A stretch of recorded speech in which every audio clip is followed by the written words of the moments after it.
Welcome back mga idol! For today's video ay magtatattoo naman tayo. At dito nga mga idol ay sinisimulan ko ng mag-stencil. At first time nga lang matatuan ng ating client. Tinatanong nga niya ako kung masakit ba magpatato. Ang sabi ko naman, oo, sa una lang naman. Hanggang huli. Gago! Pero small piece lang naman ang tattoo ng ating client. Kaya sa tingin ko kakayanin niya at mabilis lang tayong matatapos.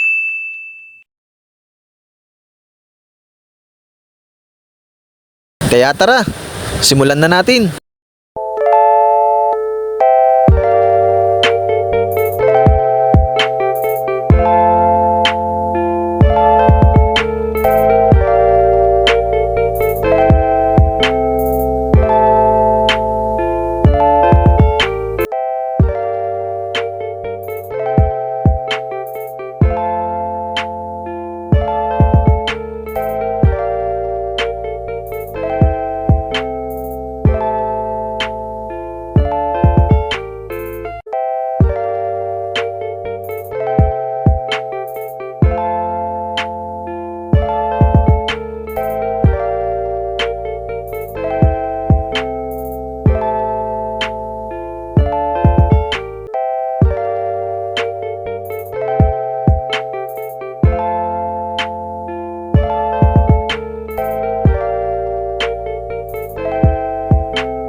Shoutout nga pala sa mga tropa natin na sina Roldan Montrias at Hejin Angeles. Yun, sila kasi yung nalapitan natin bago tayo makapagtato. Kasi kung di nyo na itatanong mga idol, matagal tayong naghintay dun sa client natin dahil nga hindi kami nagkatagpo agad gawa ng wala akong load. Ayaw kasi pumasok ng load kaya hindi tayo nakapagpa-load. Yun. At nilapitan ko nga muna tong dalawang tropa. Tinignan ko kung nandun sila at sakto naman nandun sila at natulungan nila tayo.